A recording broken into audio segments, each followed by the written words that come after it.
ne se faisait pas confiance, crise de légitimité, crise de confiance et de méfiance, on a mis le mot de scrutin majeur dans la Constitution. Et donc, chaque fois que vous voulez faire les réformes de mode de scrutin, vous devez recourir à la révision de votre Constitution.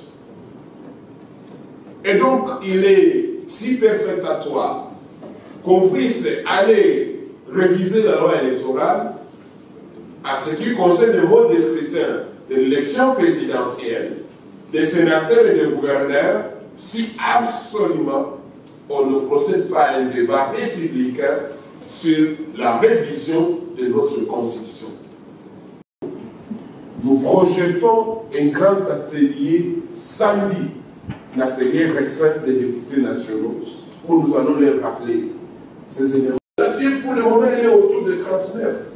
Vous attendez vraiment que la fièvre électorale, la fièvre monte jusqu'à 40 degrés pour commencer à parler de la révision constitutionnelle.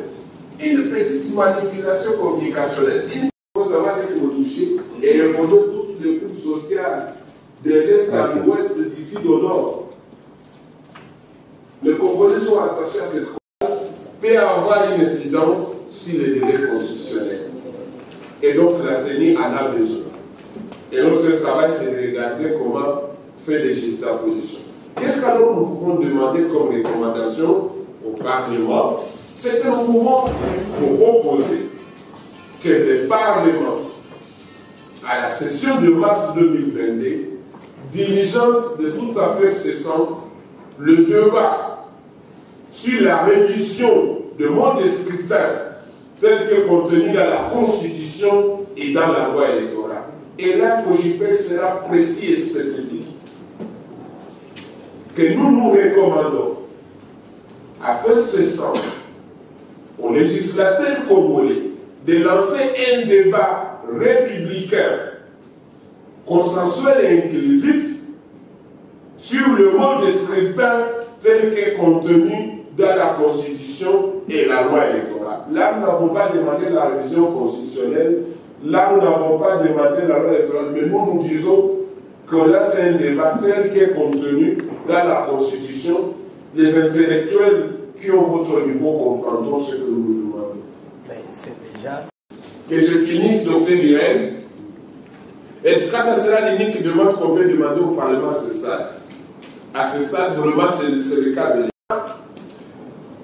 Les élections, pendant que la partie orientale est à l'élection, la CENI nous dit, mes amis, attention, j'ai une contrainte de sécurité. J'ai un problème de sanitaire au pays. Nous sommes avec le problème des maladies infectieuses, les Covid, les Ebola, etc. C'est pas sûr.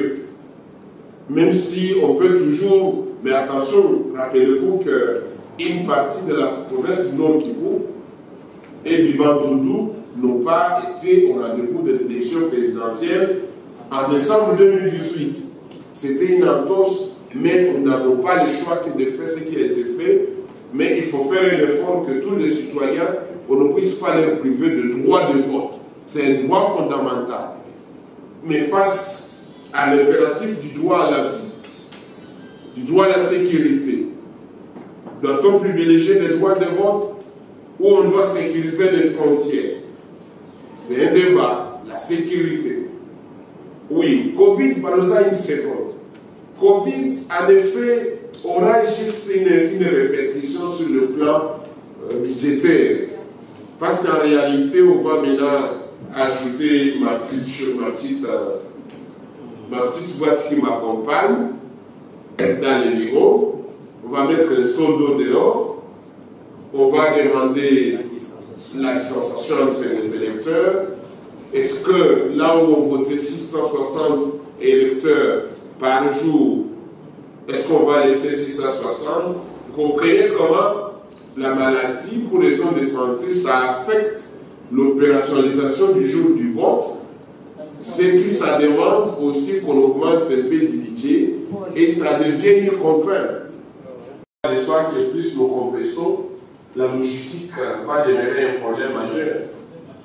Ça va demeurer. Alors, mes collègues de A et État ont demandé que certaines Cambodge, résistons ensemble. Merci beaucoup. Nous allons remettre la parole à l'assistant. Nous donnons d'abord la parole à notre ami. Au budget.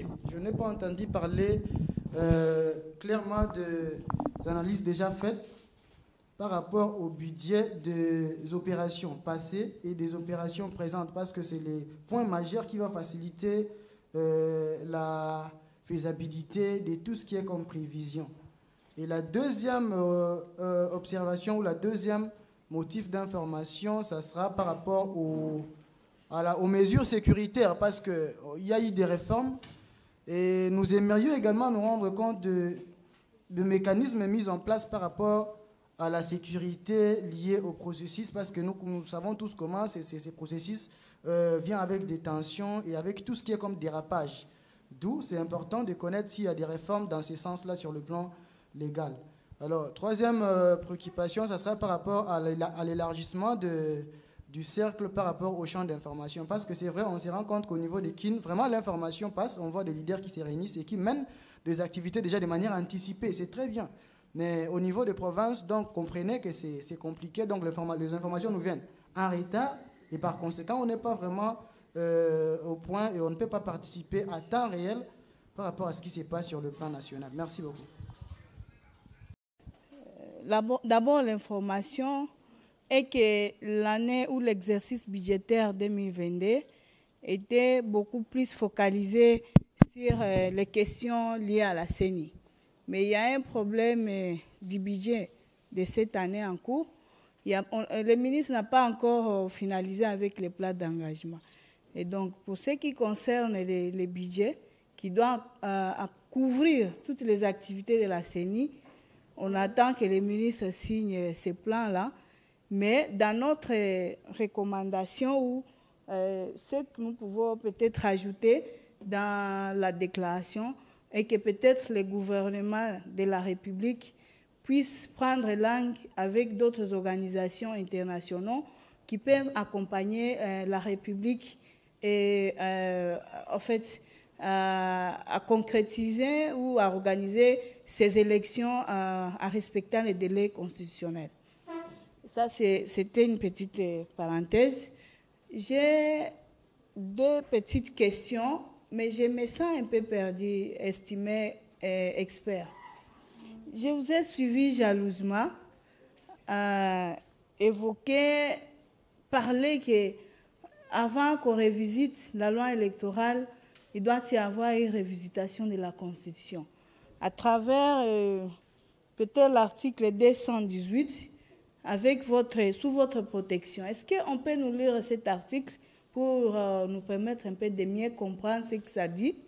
Et par là, je ne sais pas, parce que la Constitution a été promulguée ou mise en place depuis 2006, si je ne me trompe pas.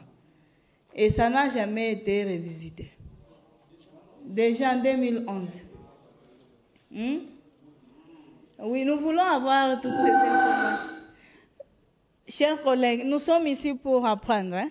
Nous voulons avoir toutes ces informations parce que la Constitution, c'est la mère de toutes les lois de la République. Et quand on n'a pas suffisamment d'informations quant à ça, c'est là où nous devons éviter de se prononcer à tout discours ou déclaration qui peut risquer de nous amener en dehors de ce que prévoient les lois. Et donc, nous, en tant que COJIPEL, on aimerait bien que cet exercice, ça s'appelle comment encore? Oui, ces assises. Non, l'ouverture, hein? Session de mars, oui. Okay. Que ça soit uniquement pour la révisitation de la loi électorale, s'il faudra s'appuyer à ce que dit ou prévoit la Constitution, en tout cas, nous devons les ressortir aussi dans notre déclaration. Et pour citer, je voudrais aussi parler des provinces, parce que la RDC, la Kinshasa n'est pas vraiment la RDC. Je me rappelle qu'en 2018, un collègue venait de nous parler de deux provinces ici, Mais parmi les provinces prévues pour qu'on nomme ou qu'on élise les gouverneurs, il y a Ituri.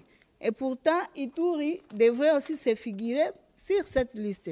Et là, Ituri ne se figure pas encore parce qu'il y a le temps de siège. Jusqu'à quand Ituri et d'autres provinces vont continuer à attendre. Et est-ce que le gouvernement, ou je ne sais pas, ça ne sera pas le temps ou le moment que le gouvernement puisse chercher comment éradiquer ces fléaux de massacres et autres choses. Donc, merci. Là, vous parlez de la contrainte. Mon patronyme est Luzolo Lwanzambi, coordonnateur national des jeunes patriotes pour le développement, en sigle JPED. Ma question est la suivante. Considérant que la République démocratique du Congo possède 70% de jeunes, considérant son poids dans les urnes congolais, qu'est-ce que la CENI ou le gouvernement a prévu pour la réinsertion de ces jeunes dans le processus électoral? Là, c'est la question. Par rapport au point de vue... OK. Considérant que la République démocratique du Congo possède 70% de la population jeune, considérant son poids dans les urnes congolais, qu'est-ce que la CENI ou le gouvernement a prévu pour la réinsertion de ces jeunes dans le processus électoral? Et sur le point de vue, les contraintes sécuritaires, depuis 2018, il y a eu ceux-là à l'Est qui n'ont pas toujours voté. Je me demande, est-ce que la CENI a organisé quelque chose pour réinsérer aussi ces gens-là, ou nos frères de l'Est? Est-ce qu'il y a prohibition d'une loi ou d'un mécanisme pour atteindre en fait ces zones à risque? Donc c'était ça. Merci. Merci beaucoup. Attends. Nathan Oyo, Maître Pacifique aza clair. Tant à l'habitant a pécibiso 1000 jours. Mais Seigneur ça le calcul na 730 jours. Tant à l'habitant kamboyatan toyebi. Cordon Mario aza pembeni wana yebi. Likamboata bambule yaka. Mbule robete beti journée mobimba. Journée wana pe e foiré. Seigneur osala ndenge nini. Il faut qu'on martele, qu'on insiste à expliquer biso calendrier na éclair, fait des routes na pesa biso marambo to mona. Poto yebi. Au jour likambo tozelaki eyete. To leki journée wana il est quitte. Na 730 jours. Alongoli ba jour moussous. On se comprend. Tu es na côté sécurité. Côté wana biso to betama. Cordon Mario yebi na ba machine à voter. To tika ba machine na kisensoa. Donc il faut garantir seni ou bien gouvernement doit garantir sécurité. Ya makambo yango ngonga yango ya préparer tout et à la claire, makambo à la claire. Merci. OK. Donc merci beaucoup. Avant de commencer, je voudrais nous dire que c'est le jour de mon... Est-ce que vous vendez, surtout que médias ça vous vendez photo, même Joël, beaucoup ça non. C'est le jour de mon anniversaire aussi. Et je voudrais remercier le Seigneur pour cela. Alors, en dépit de ce qui précède, lorsque Maître Pacifique était en train de nous brosser un peu l'état critique de cette feuille de route, j'ai conclu que cette feuille de route est fantaisiste, répondant juste aux attributions, aux activités de la CENI. Je l'ai appelé, c'est comme préparer un mariage dont la femme n'a pas donné son consentement. Préparer un mariage dont la femme n'a pas donné son consentement. Donc, qu'est-ce que je voulais dire par là? La CENI nous brosse un calendrier, une feuille de route, mais en réalité, les préalables ne sont pas encore pris en compte. De deux, lorsqu'on nous parle de 70% de la population jeune, si nous ne sommes pas ici, comme nous disons, tout ce qu'on fait pour la jeunesse sans la jeunesse est contre la jeunesse. Donc si réellement nous sommes une force dans ces pays, nous devons être incorporés dans cette feuille de route.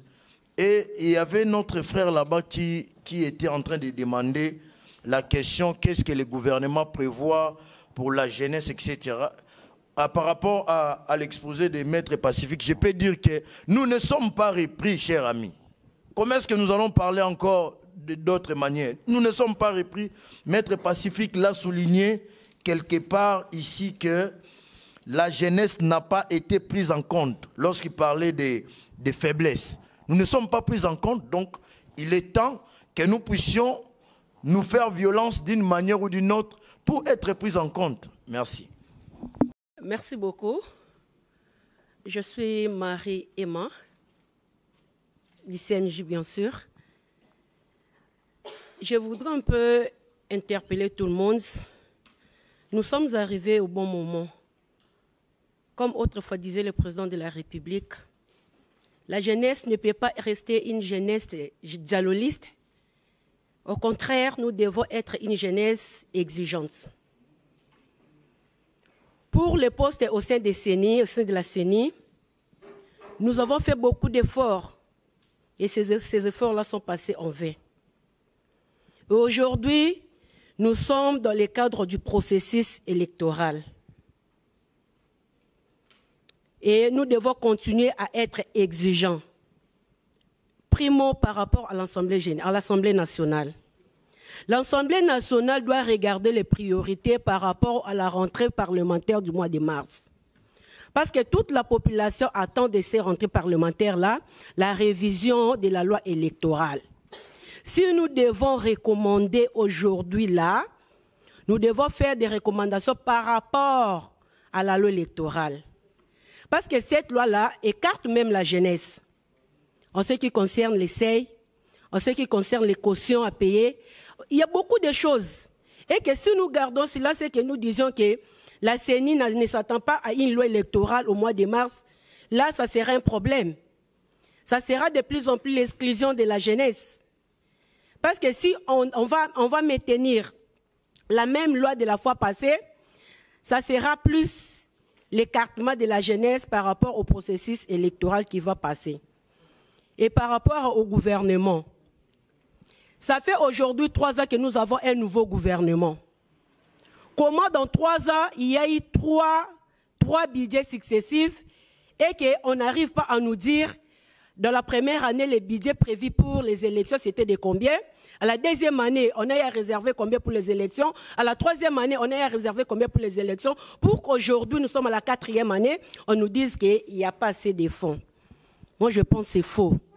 Nous devons encore exiger le gouvernement de doter les moyens nécessaires pour que les élections s'organisent dans les délais constitutionnels. Encore une fois de plus, nous sommes en train encore de relever la conscience de la jeunesse. Au cas où on n'arrivait pas à organiser les élections au délai constitutionnel, nous devons nous prendre en charge. Pourquoi? Pourquoi? Toutefois, quand on organise les choses, nulle part on inclut la jeunesse. Toutefois, quand on fait quelque chose, par exemple, en ce qui concerne les problématiques que la CENI vient de soulever aujourd'hui là, nulle part on a mis la jeunesse congolaise. Mais quand on va commencer à faire les histoires pour qu'on puisse glisser ou pour qu'on ne puisse pas organiser les élections dans les délais constitutionnels, là, on aura besoin de nous. Cette fois-ci, nous devons être responsables pour dire que ces choses-là ne peuvent pas continuer comme ça. Merci beaucoup, leader. Maman, c'est... Des questions qui ont été posées, beaucoup plus c'était des recommandations, des analyses, des compléments. Notre collègue pose la question de savoir, il n'a pas senti beaucoup d'analyse sur les questions budgétaires.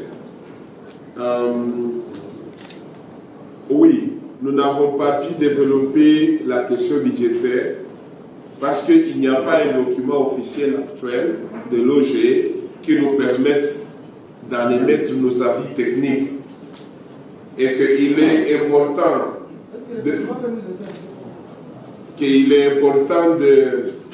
de se focaliser sur l'existentiel. parce que nous devons faire un effort, nous tous, d'être prudents et de travailler avec professionnalisme.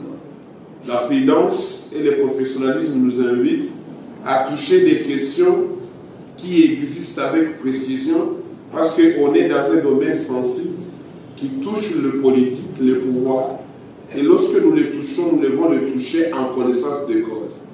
Et donc, tout le débat que nous menons doit être un débat qui rentre dans le cadre légal. Et il est vrai que nous n'avons pas touché cette question budgétaire parce que la CENI l'énonce sans dire combien elle a déjà reçu. Alors, tous les chiffres que nous pouvons annoncer ici peuvent être des citations ou et qu'on peut nous opposer. Peut-être parmi eux, il y a ceux qui enregistrent et les services peuvent toujours dire de qui utilisent ces sources de ces informations. Mais tout ce que nous avons dit ici, comme nous, comme techniciens, comme COJIPED, rentre dans la feuille de route et nous, comme jeunes, conformément au texte qui nous régisse, nous devons réagir et nous positionner en tant que citoyens pour revendiquer nos droits conformément à la Constitution, comme l'a demandé Mme Marie, conformément à la Constitution et aux lois de la République. La sécurité, oui, elle demeure une question très préoccupante. Vos deux collègues sont revenus sur l'aspect sécurité. Sur la question de la sécurité, elle demeure une question préoccupante. Il est difficile d'organiser une élection. En effet, on l'a déjà fait. Parce que le contexte, c'est différent. Et je ne voudrais pas l'aborder dans une grande assemblée comme ça. On a fait des élections en 2006. Les groupes armés, certains étaient encore là. En 2011 aussi, il y en avait. En 2018, il y en avait. Mais aujourd'hui, le contexte de la République est tellement différent sur les questions liées à la paix et à la sécurité dans la partie orientale. Pour nous jeunes, nous en faisons aussi une priorité.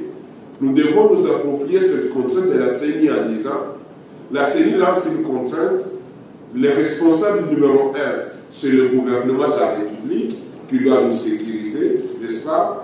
Et comme c'est le gouvernement de la République qui doit nous sécuriser, on doit aussi l'accompagner dans la sensibilisation de nos compatriotes jeunes qui sont encore dans ces différents groupes nocifs à la paix dans notre pays, qu'ils puissent choisir la voie de la raison conformément à la résolution 2250. Les questions budgétaires, l'argent, il y a des questions qu'on allait débattre, mais je n'ai pas eu le temps du débat. Hein. Lorsque vous lisez la copie de l'honorable sénateur Matata, qui a fait une analyse sur les questions de financement de ces élections, les documents officiels existent. Il a analysé les décaissements qu'on peut envoyer à la CENI par mois. Vous voyez, il a analysé ce qui c'est possible de les organiser. Il a dit peut-être que c'est où il a donné des arguments techniques à sa faveur. Et donc, lui, il a fait son analyse.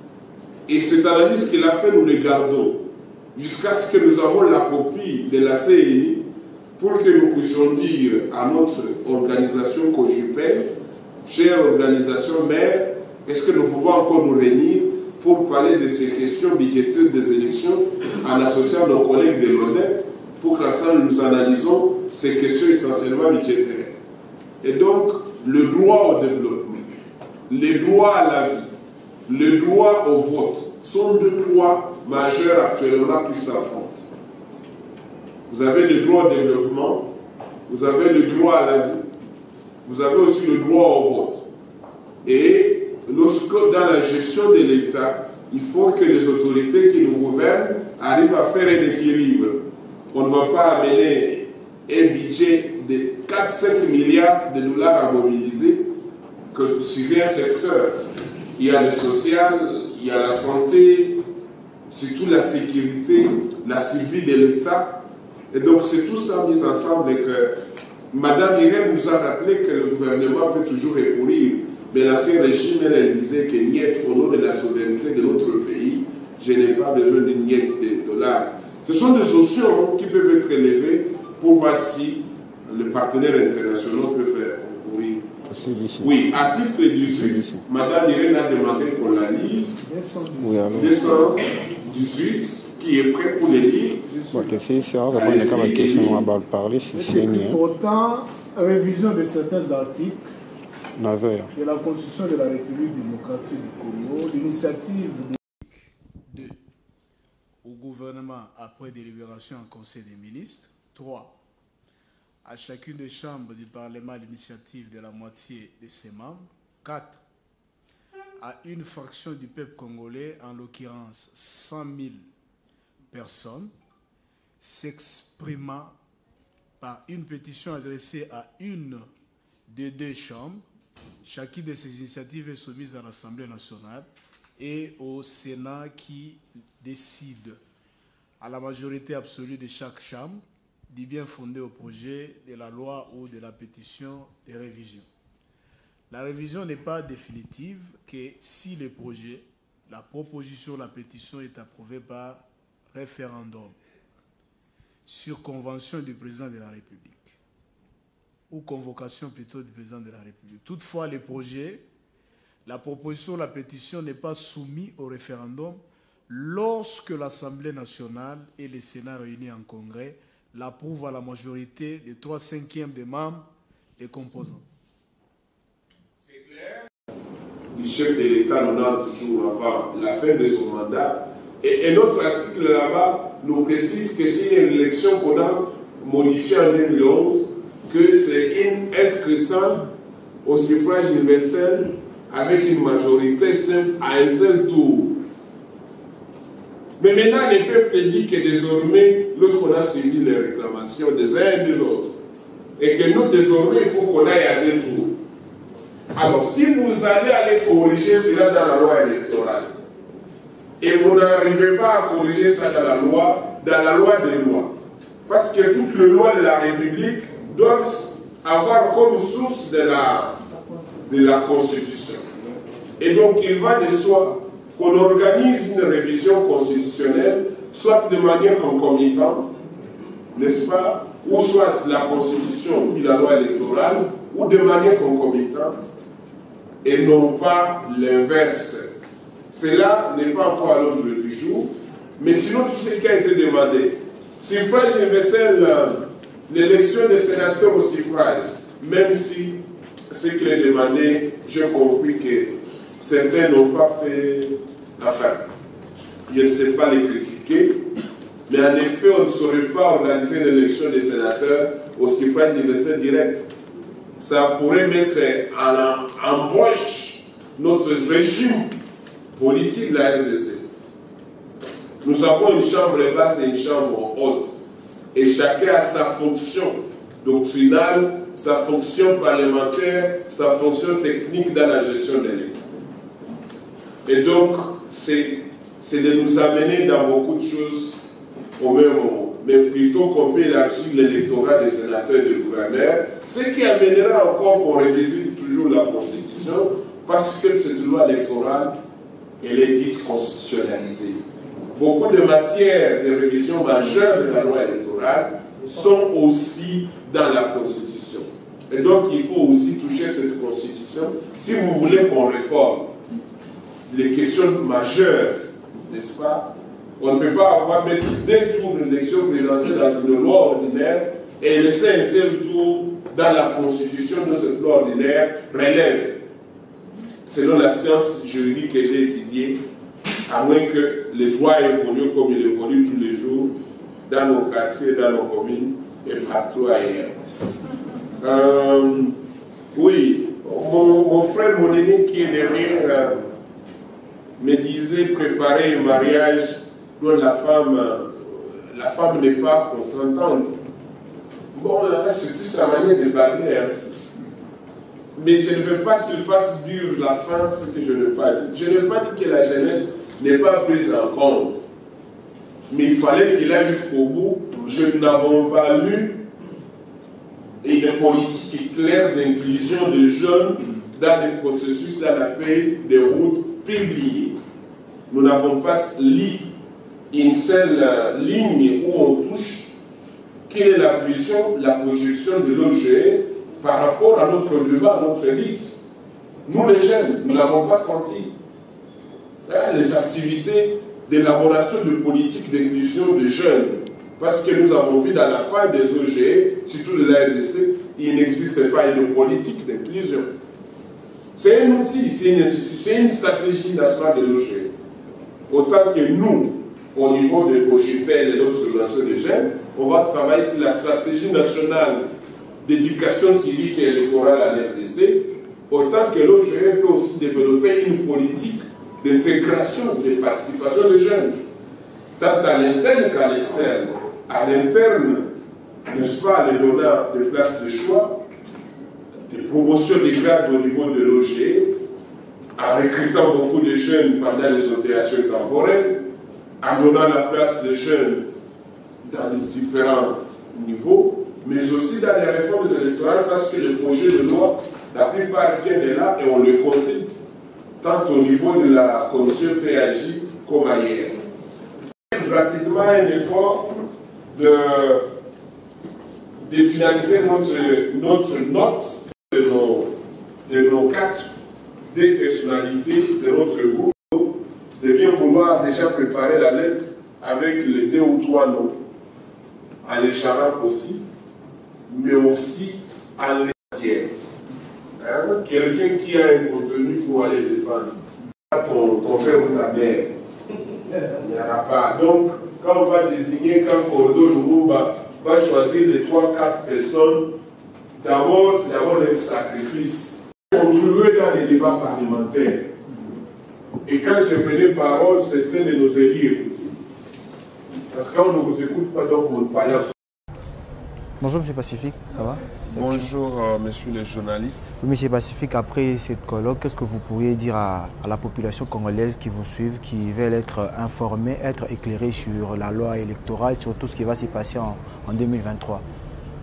Oui, nous avons répondu à l'appel du consortium des organisations de jeunes impliqués dans les procès électoraux, accompagné par IGCC, dans le cadre d'un projet d'accompagnement des jeunes dans les processus électoraux en République démocratique du Congo. Ils ont trouvé opportun de réfléchir à travers un café citoyen, c'est 14 février 2022, autour d'une analyse technique, critique de la feuille de route publiée le 3 février 2022 par la Commission électorale nationale indépendante. Cette feuille de route, nous l'avons analysée. Nous avons vu que la 3 séquences des élections combinées au suffrage universel direct, la 2e séquence des élections indirectes et la 3e séquence, n'est-ce pas, tout ce qu'il y ait comme activité de pérennisation du processus électoral. Mais le débat était intéressant au niveau de l'analyse des contraintes.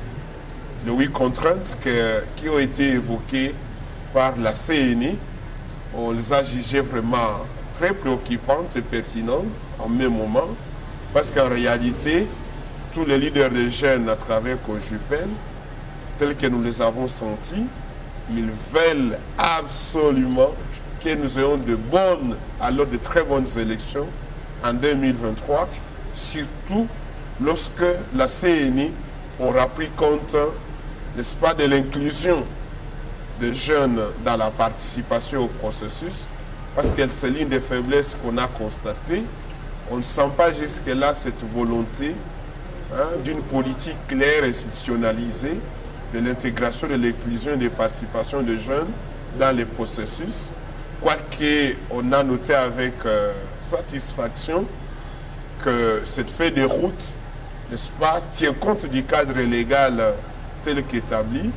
Et deuxième force qu'on a sentie dans cette feuille de route, elle réveille automatiquement toutes les parties prenantes du processus et tous les états-majors des partis politiques sont en ébullition pour qu'on voit comment les uns et les autres. Et donc par rapport à cette feuille de route, elle nous précise absolument que nous irons aux élections en 2023 pourvu que les questions de budget, la CENI doit être dotée de moyens financiers, la sécurité, la santé, n'est-ce pas, la logistique, les questions liées à la volonté politique qui doit être manifestée et le temps qui n'est pas avec nous parce que nous avons déjà accumulé plus de 6 mois de retard même si la feuille de route a condensé 730 jours pour nous amener à ces élections, mais certaines de ces activités déjà programmées dans les chronogrammes n'ont pas encore commencé, ce qui fait que si elle n'a pas le nécessaire bien avant, et si tout ne bouge pas de parties prenantes, si tous les cadres légaux dans les réformes électorales, nous pouvons ne pas absolument arriver à ce qu'on cherche. La question de la mutualisation a été évoquée. La mutualisation qui est cette stratégie d'impliquer l'ONIP, la CENI et l'INSS dans la recherche de voies à faire obtenir aux citoyens congolais la carte d'identité nationale, de ces fichiers d'état civil dont la CENI pourrait extraire le fichier électoral, demeure une question pendante et nous pensons que les organisateurs vont sortir un communiqué final à l'issue de cet atelier, ce café citoyen qui va inviter toutes les parties prenantes, chacun à jouer son rôle pour que le citoyen juste le droit de vote sans préjudice au droit au développement, au droit à la vie, à la sécurité, aux droits socio-économiques. Voilà le peu qui résume ce que nous avons pu échanger avec le leader des jeunes réunis au sein du COJEPEL, avec l'appui technique de l'IGC et les partenaires techniques et financiers qui les accompagnent. D'accord, maître, nous vous remercions pour ces petits entretiens. Et à moi de vous dire merci, monsieur le juge.